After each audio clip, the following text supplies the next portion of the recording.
Hey, this is Sabrina Monarch of monarchastrology.com, bringing you a thematic overview of the Mars retrograde in Gemini of 2022. It will retrograde in late October, October 30th. We have the ingress of Mars in Gemini coming up, and we'll have a total of 7 months of Mars in this sign. And so even though we're a little bit in advance here, I wanted to give you an overview of this transit so that you can maybe, lean in certain ways to really enhance your experience of this transit. So first I'll say I've been gone for a while. I was traveling, I was abroad. I brought a new mic, which, I didn't really think about. And I had some trouble with it, some technical difficulties that allowed me to record audio, but not as easily to record video. And I just kind of slipped further and further away from technology. The internet wasn't always super reliable where I was, the mic issue. And I just kind of tumbled into this magical, life-changing summer. I feel reborn. I feel like I'm in love with life. And yeah, it's creating a lot of changes in my life and inevitably also in how I'm approaching sharing astrology with you. And so I'm kind of in that transformative period right now. And because of that, I'm not going to be offering weekly forecasts like I did for 7 whole years. I'm transitioning into sharing irregularly and finding a new rhythm. So bear with me. I would love to have you along for the ride of whatever is coming out. I do intend to keep sharing about astrology, just figuring out what it's going to look like. But one of the first things I'm offering you in this new liminal space is a preview of some of the thematic content of Mars retrograde. So let's get into that. And before I forget, please subscribe to this channel and like this video. Leave a comment at some point just to say hello, just to say anything. It's really good for the algorithm and having new people find this channel. And I really appreciate that. And I love hearing from you. Okay, so Mars is going to station retrograde in Gemini October 30th, 2022.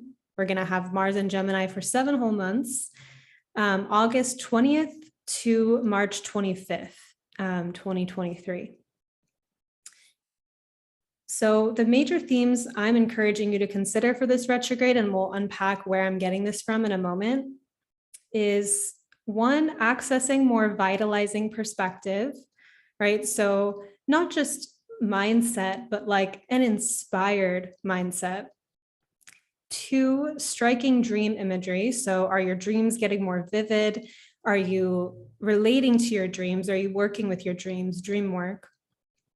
And 3, having motivation, morale, willingness to pray and have a relationship with the universe, right? So I find, just to reveal it now, Mars is going to be aspecting Neptune at certain key points throughout this retrograde cycle. And when I see Mars and Neptune together, it has so much to do with vivid dreams and really like an activated sense of faith or a willingness to pray, right? A willingness to be in conversation with the universe, right? A willingness to pierce the fog of disenchantment and to be in relationship with the, invisible, and even the invisible to really pierce through the fog of visibility and become something that, we have a real experience of spirit.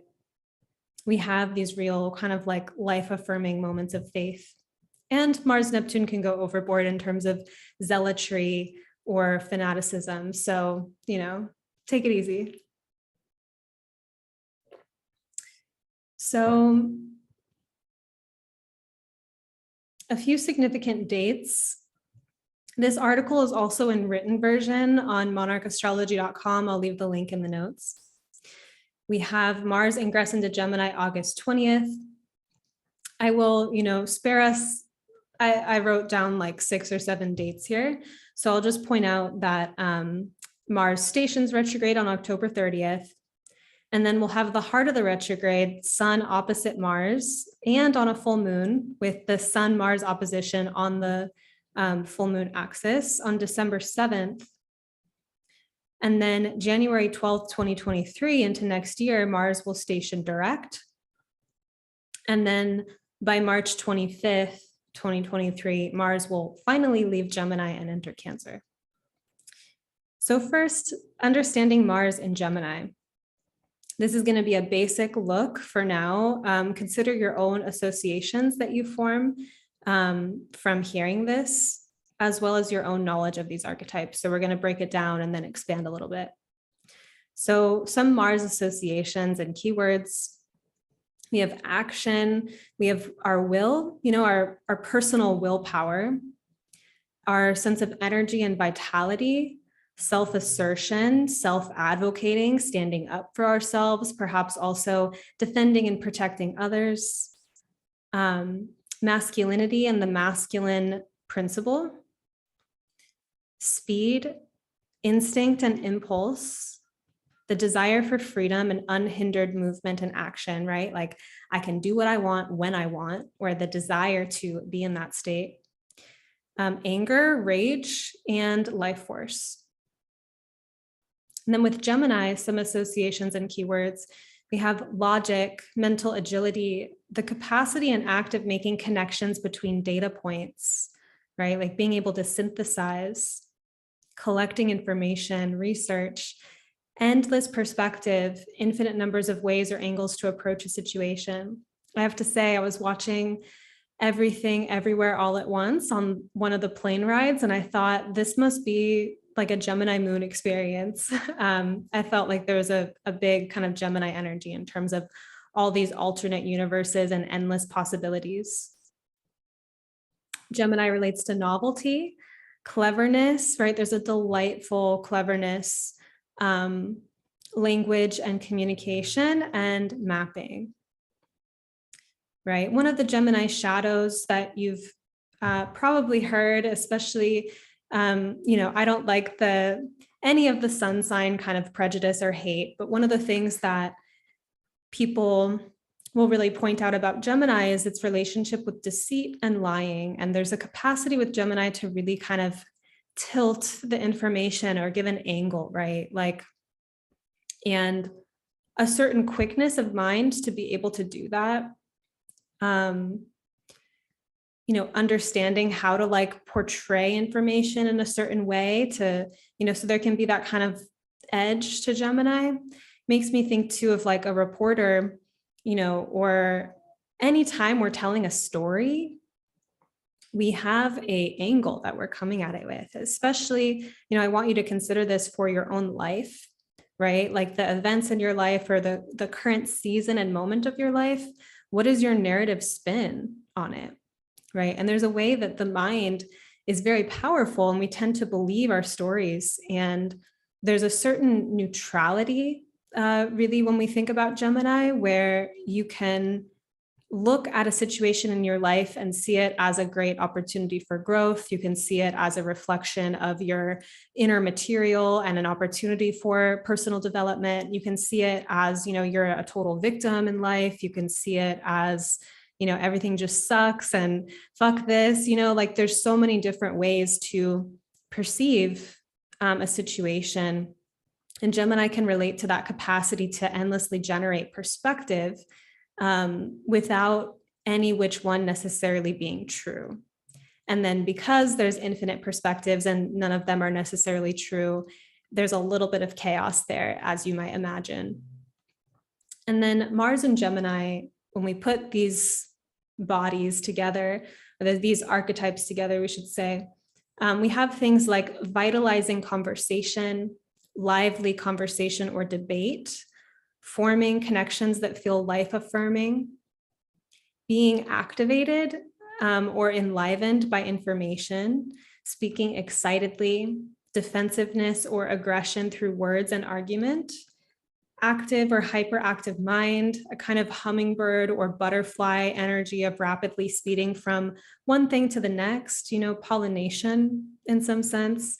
And that really, one thing I love about Gemini and how I relate to it is that I have a lot of conversations in my life. Like, it's what I do for work. It's what I'm doing here on YouTube. It's what I do with friends. And I find that on a day-to-day basis, one conversation I have influences how I perceive, a situation a few hours later. And I might bring it up of like, oh, a friend said something, and it inspired me, and I kind of bring it in. And so there's a pollination or a weaving, a connecting between things that can happen. And then with Mars and Gemini, there's a will or an urge to communicate or convey, right? Or people that are very animated and gesture a lot with their hands is not just a Gemini thing, but I think about Mars and Gemini, and Mars is going to really amplify the Gemini. So this is, basic Mars and Gemini, 7 whole months. We'll have more time to think about it and perhaps discuss it here. But I want to open Mars retrogrades in general. When Mars stations and appears to be moving backwards from Earth's perspective, what's going on during a Mars retrograde? So Mars is an archetype that relates to movement, action, and the impulse to be free. It's instinct and how we respond and react to life in a moment-to-moment way.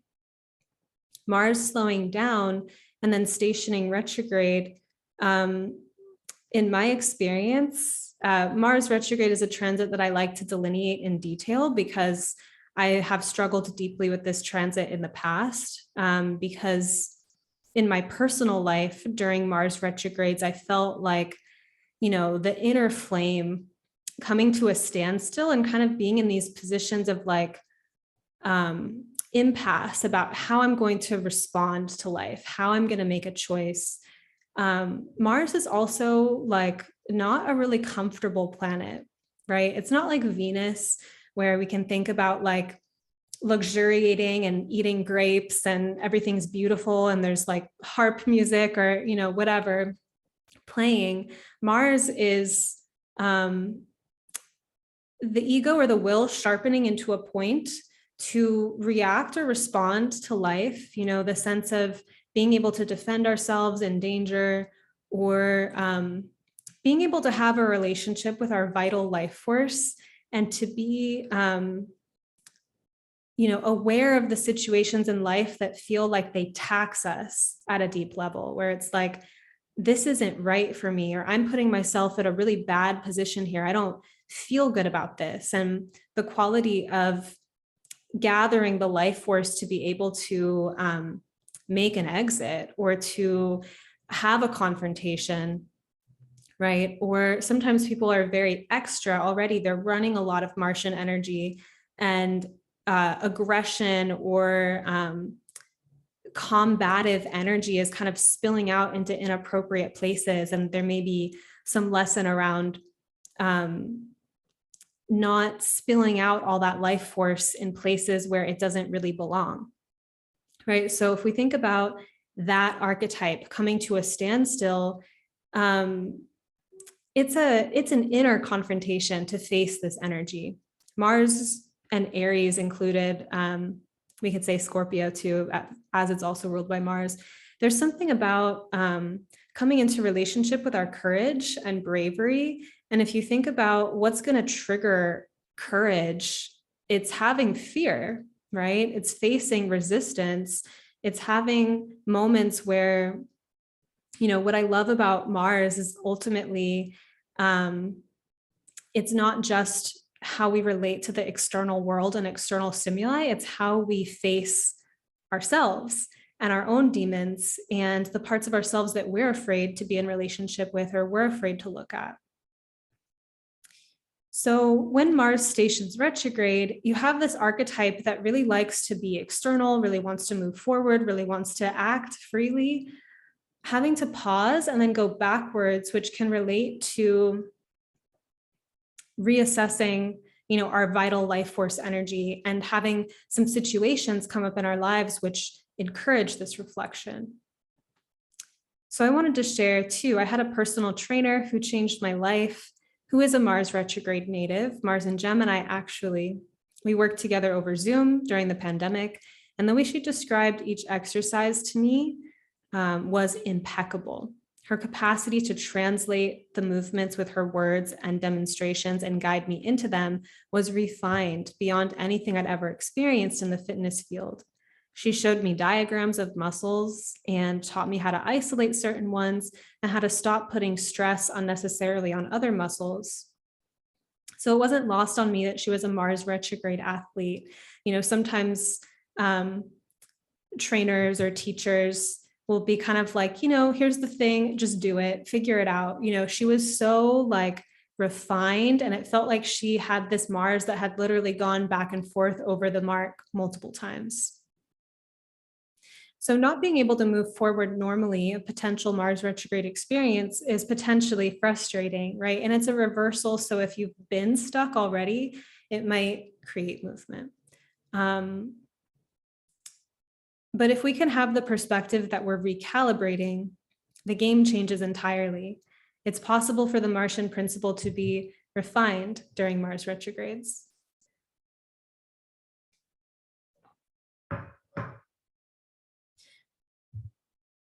So Mars retrograde could relate to the inner work that we do to become less reactive, slowing down in a moment of activation, noticing the somatic signals of our heart pounding or our ears getting hot, and learning how to just be with those sensations in a different way than just lashing out in a way we'll regret, right? And it's not just the extreme of rage. There's many uncomfortable sensations and a way that trying to like escape or pop out of that sensation, there's a way of just kind of like rejecting that life force, you know, or spilling it out, or maybe lashing out in a certain way, versus what is it like to sit in the fire and expand into the discomfort. Mars retrograde could relate, you know, and that's not the only way to relate to it. It's like, it may be also refining how we act, right? Like in a situation where anger is triggered, it may be making a life respecting decision from that place of realizing that something is off. So Mars retrograde could relate to the inner work we do to make different choices instead of acting unconsciously from our patterns, finding a moment of lucidity when we're doing it again. You know, this thing, here I am doing it again. This is my pattern. It's happening, you know, like, and creating a new pathway in that moment of activation, you know, or just being in the discomfort of witnessing ourselves doing the thing again, which is different than ignoring it or splitting off from it. See where you have the spaciousness to allow for these recalibrations in your life. With Mercury retrograde, we can talk about, you know, making sure that you like get your oil changed when the oil light's on, or, you know, making leeway, like extra time for leeway for technical errors, or if you take a wrong turn and you're late to your appointment, you know, leave a little bit early, right? These are Mercury retrograde things, in addition to maybe more psychological reroutings. But with Mars retrograde, we're talking about forming shifts in our gameplay in life. And there can be a way that that feels like a little bit more intense than just leaving early for an appointment or something. It's like seeing the kind of action plans in our life and like where they need shift. The way we train for Mars is having a good relationship with our impulses and instincts, so that in a moment of emergency or immediacy, we can take clear action and then settle back to a regulated state afterward, as opposed to not having access to our instinct, like it's buried, you know, or being in a hyper-vigilant, hyper-irritated state a lot of the time.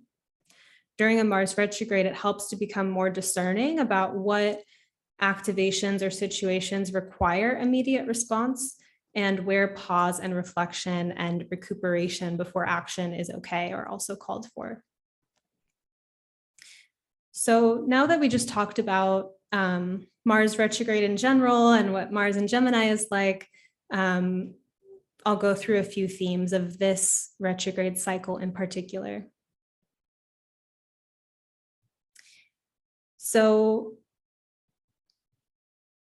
what I was feeling was this kind of like up in the air feeling, and the need, while things feel up in the air, to find more vitalizing perspective.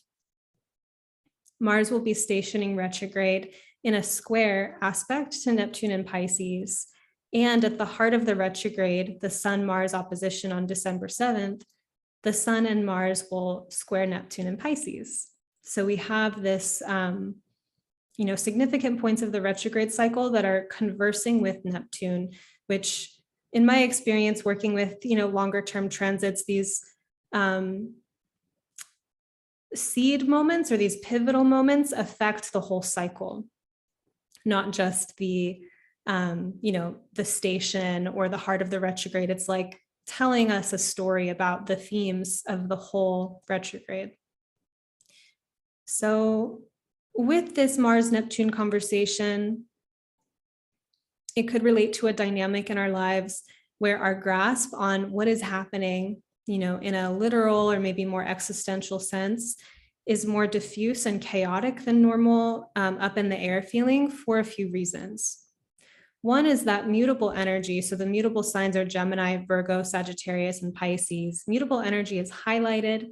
Mutable signs relate to the shift between seasons. So we have the fullness of summer turning into autumn, the depth of winter making way for spring, etc.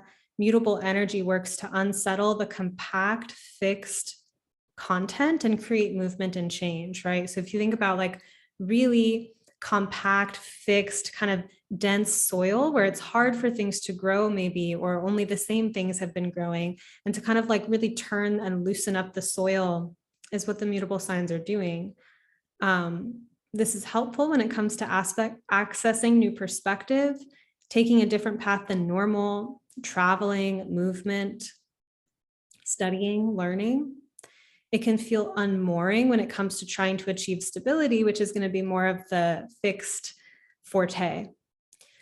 Mars and Gemini can have an agenda around the pursuit of logical understanding, wanting to either promote or assert a particular viewpoint, champion it, or more combatively to challenge and unthrone a viewpoint.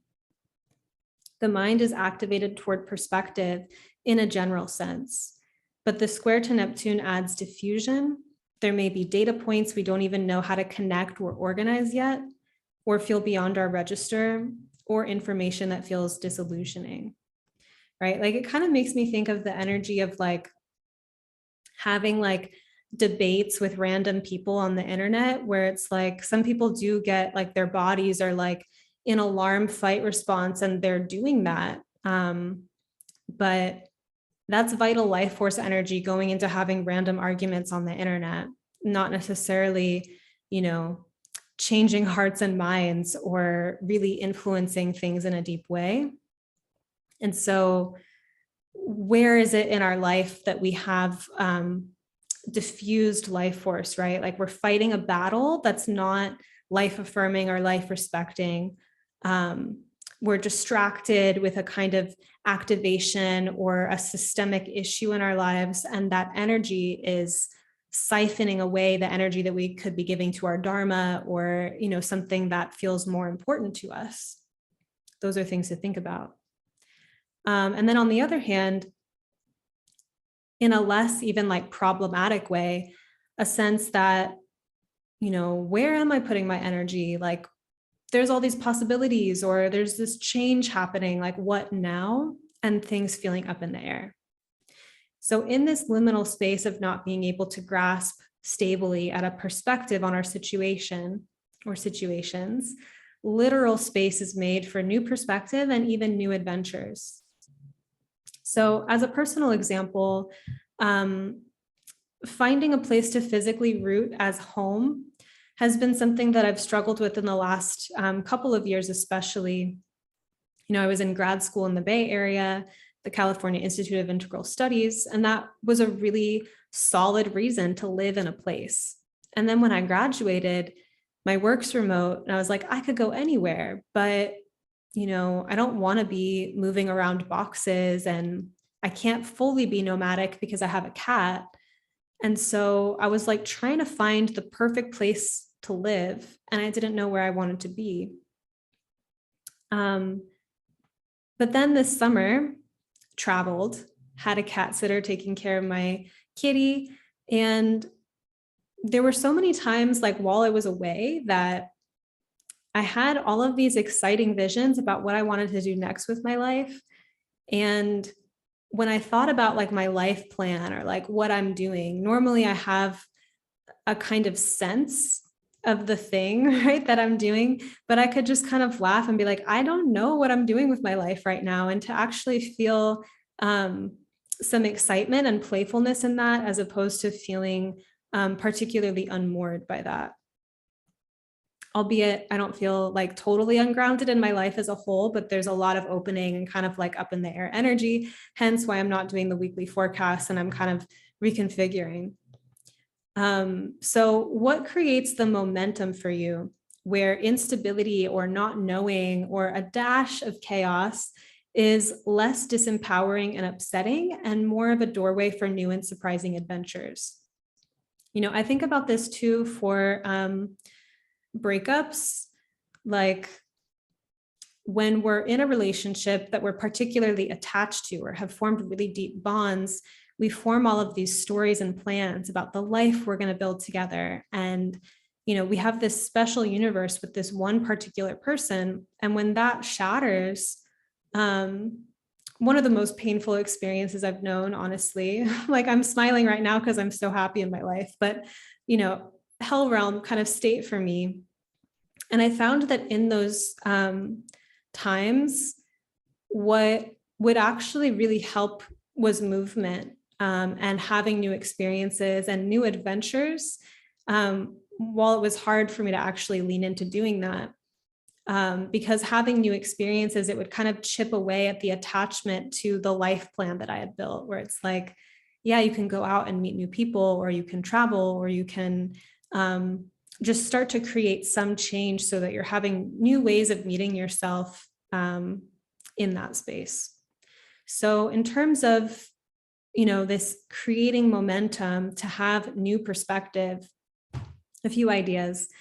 It could be saying yes to an opportunity, right? Like we have tons of opportunities and sometimes we're just in a little bit of tunnel vision. But when we open our aperture and we're like, oh, I could go down that path. Like, why not? Placing ourselves in a new and less familiar environment, following our excitement. You know, if you've learned anything from meme culture, we know that Gemini is terrified of boredom.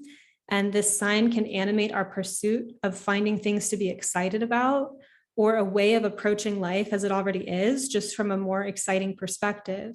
So shifts in mindset aren't just floaty, airy, ephemeral. Well, I don't know if ephemeral is the word I want to use. They're not floaty and airy, okay? Like they are air elements, but they have impact.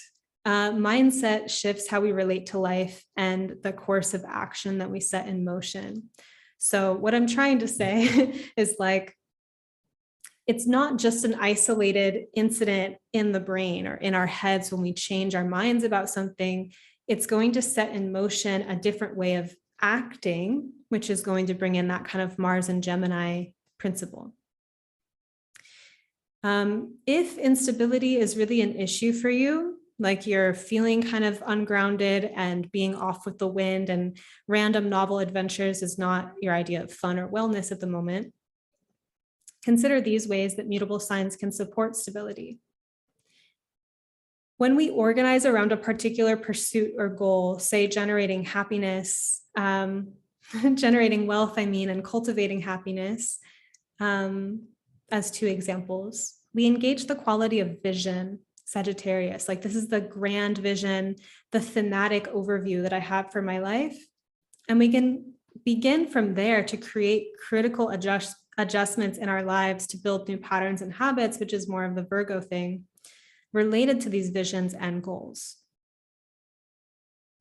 So I think of it as like, you know, when you're doing a really simple form of meditation where you're just focusing on your breath and the mind will stray and you bring your mind back to focus on your breath. And that's the practice. that's meditating on breath, right? But you could also meditate on gratitude and begin to cultivate a lifestyle of gratitude and begin to orient, as you stray away from gratitude, bring it back.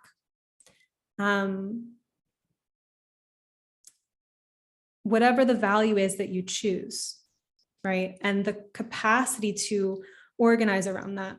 It's not to say that you can't have experiences that are off the map of gratitude, like grief or whatever it is. But if you're building a new neural pathways and you're wanting to experience more gratitude, it's like getting into that habit of coming back to that center, right? So if you are wanting to build something or build a kind of gravitational field, working with the mutable energy to create those shifts that come back to the fields that you're creating. Our major core issues and challenges in life that keep being the thing that we wrestle and grapple with over and over again are quite embedded for us, right? Otherwise, they wouldn't stick around so enduringly. It is more fixed energy. Mutable signs help create change, sometimes an inspiring conversation, a good book, a magical day trip, or even longer forms of those things, as a program of study, a longer form of travel, etc. These things can work to shake loose our attachment and rigidity to our most embedded storylines. It's good to have focus, but even focus can be tunnel vision. When we want to change our lives, sometimes we need a little bit of randomness to shake loose the gravity of the past and our most embedded ways of looking at reality. So considering the retrograde, we may be experiencing the impetus to go inward and create more stability in the places where we have lost energy from being too diffuse or unfocused. Mars in Gemini is like, what do I want to focus on? And it might not be just one thing, right? Gemini isn't singular in focus, but the sense of, is this giving me life? Is this honoring my relationship with life to put my energy and my vital life force here, or no? And that might be a place of calibration during this time. So back to vitalizing perspective, Mars Neptune is energized by vision and inspiration.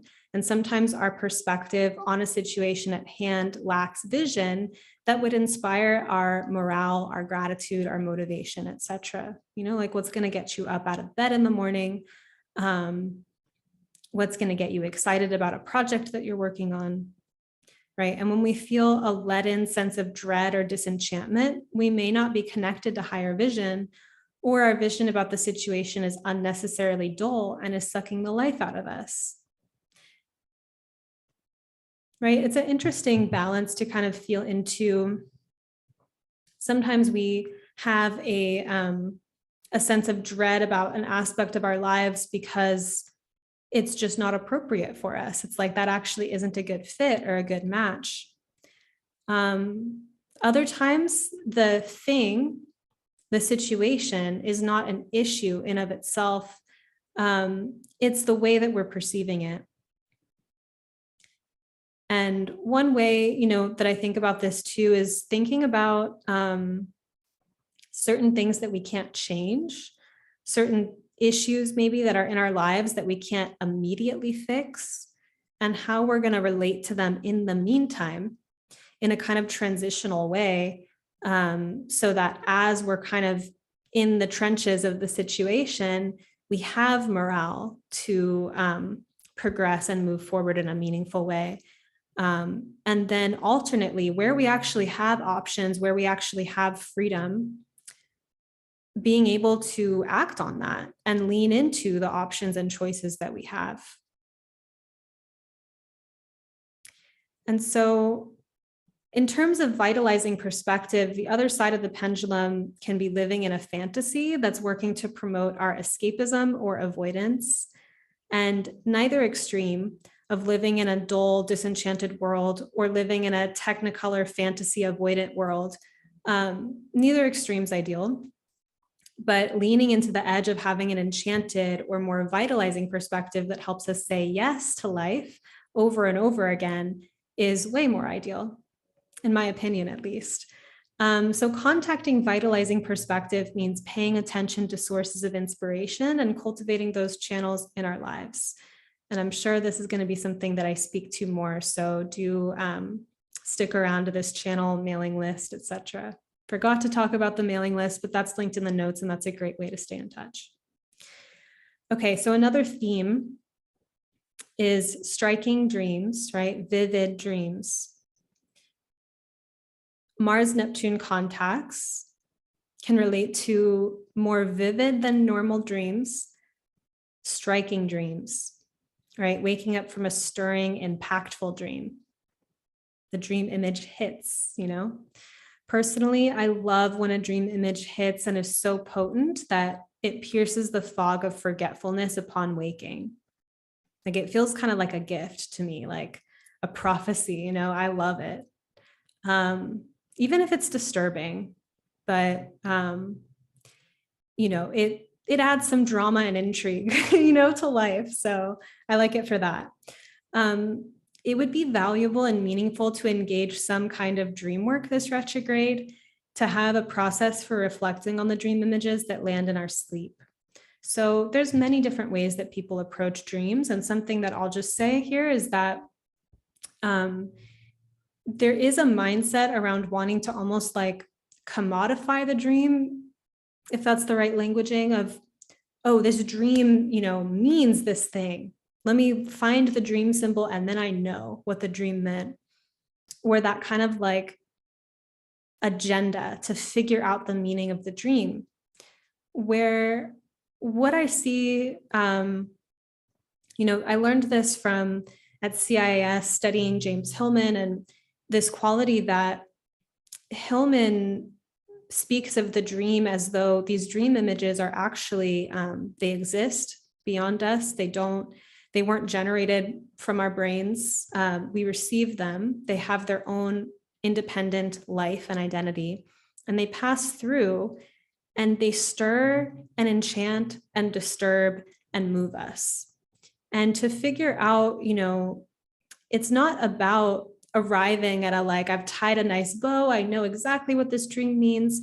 It's like this dream awakened this desire in me, and this desire led me to lean into this other experience, or this dream showed me this grief that I haven't fully processed yet, and I went into a process about it. Or this dream, you know, like the way that it's going to move through us and move us and then create some kind of adventure that we couldn't have expected or anticipated. And that way we're like really relating to the kind of numinous, non-linear way that dreams can touch us. Sometimes dream images are disturbing or bring up challenging emotions. If we lack the consciousness technology for facing this, it could just be a sour note to start the day. Like, why did I see that in my dream, you know? Not to say that it's not, you know, genuinely a struggle if you have these disturbing dreams or have them over and over again. There may be a need there for some support or some, you know, integration process. But from a more reflective standpoint, or having tools, some awareness of how to work with dreams and challenging dreams, or even just having an insightful mentor or friend or community to process a dream with, we might uncover something life-affirming or vitalizing.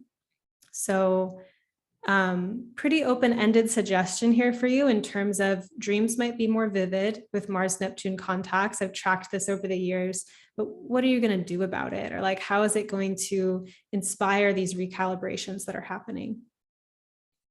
And then last theme I wanted to point out as part of our overview of this transit is having the motivation to pray, Mars-Neptune again. So Mars-Neptune can relate to the morale that we have or don't have around our spiritual pursuits, such as the pursuit of having a conversation with life, God, spirit, etc. Right? So when I talk about prayer, I really just mean having a conversation with life, with spirit. And, you know, the semantics or the particular naming might be impactful and might matter. We're talking about Mars and Gemini. So playing with language and playing with how we even perceive these forces or these beings or these, we'll say beings, forces, could be meaningful. And then Mars and Gemini definitely animates conversation, and Neptune is spirit. So an animated conversation with spirit, with God. So whether we have hangups or preconceived ideas about prayer, right? Like negative or traumatic religious conditioning, ways that we've been taught about God that didn't resonate with us, etc. If we have these kind of hangups or preconceptions that block us from investing energy in this type of conversation with life, or we simply have checked out from an existing spiritual practice, this retrograde could be an amazing time to reconnect or reinvest in connecting with having a conversation with God, with spirit, right? The word God doesn't bother me. I know it does bother some people, but even looking into that of like, why is the word God bothersome, right? Like maybe the way that some people talk about God or some institutions talk about God doesn't resonate, but what of just source?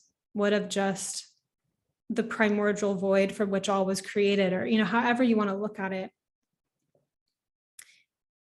I've always loved learning about how people who have a connection to God that I admire, like someone who's just so tuned in and tapped in, and they're just kind of glowing with that spirit. I love learning how they pray. I love hearing the specific prayers they speak, witnessing the energy that they bring to their prayer life or the relatedness that they have with spirit. I also love seeing how my theurgical friends, so Hawk astrology, Zach Powell came to mind when I was thinking about theurgical friends, especially how my theurgical friends approach particular deities, right? Like Apollo or Bacchus or Venus or Aphrodite.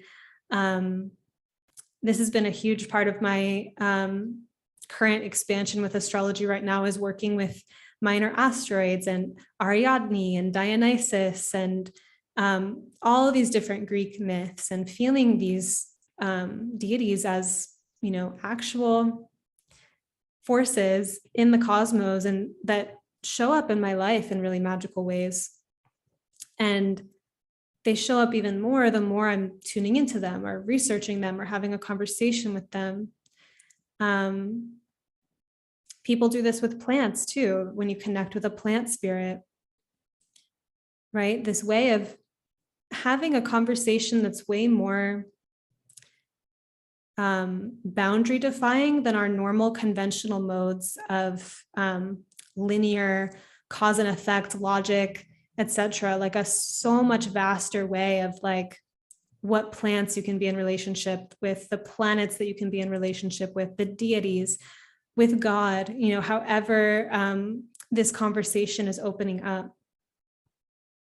So if you are in need of inspiration, pay attention, or be open to those people in your life that have that connection to the universe. And this is just how I've done it too.